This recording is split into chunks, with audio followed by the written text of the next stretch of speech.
आज गुरुवार 18 एप्रिल 2024 संत योहान लिखित शुभवर्तमानातून घेतलेले वाचन।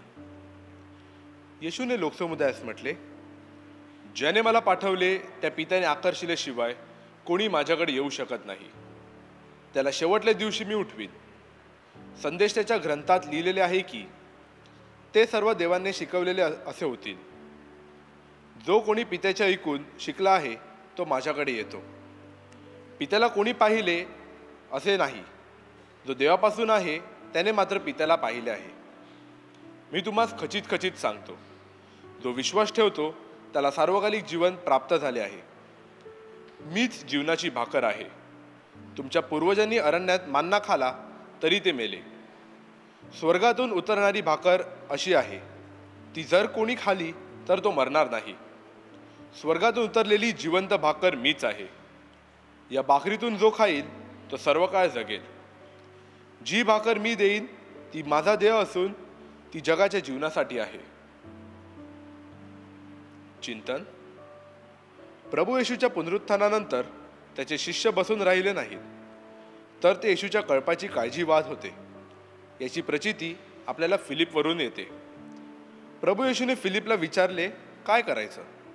हा इतका मोठा जनसमुदाय इथे आहे, यांच्या जेवणाचं काय? यांना भूक लागली असेल। भाकरीचा प्रश्न होता, अहिक भूक। पण प्रभूला त्यांना आध्यात्मिक भाकरीकडे वळवायचं होतं। संत योहान आपल्याला सांगतो की फिलिपची परीक्षा पाहण्यासाठी प्रभू येशूने त्याला प्रश्न विचारला होता। प्रभू येशूला माहीत होतं तो काय करणार आहे, आणि फिलिपने नकारार्थी उत्तर दिले।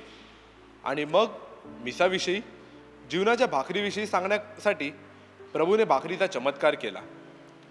जनसमुदाय कशाला आला होता? प्रभू येशूचे शब्द ऐकण्यासाठी, कारण त्यांची पूर्ण खात्री झालेली होती की ते देवाचे शब्द आहेत।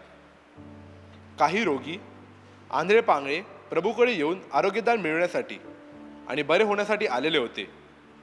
पण ऐक भाकर मिळाल्यानंतर ते मूळ हेतू विसरले व नाशवंत भाकरीसाठी प्रभू येशूचा पुन्हा शोध करू लागले।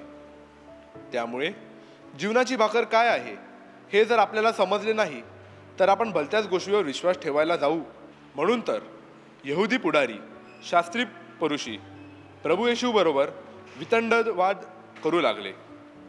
परंतु प्रभू येशूच्या आजच्या शुभवर्तमानात स्वतःला आध्यात्मिक भाकर म्हणून आपल्याला ताटामध्ये ठेवतो। आपण जेव्हा मिसाला जातो आणि प्रभू येशूला जीवनाच्या भाकरीमध्ये स्वीकारतो, तेव्हा परमेश्वर व आपल्यामध्ये एक अतूट नातं उत्पन्न होतं। आणि प्रभू येशू जीवनाच्या भाकरीद्वारे जी आशा देतो ती फसवी नाही। आपण प्रभू येशूला सांगूया, हे प्रभू येशू, आम्हाला अविचलित न डगमगणारी आशा द्यायला शिकव।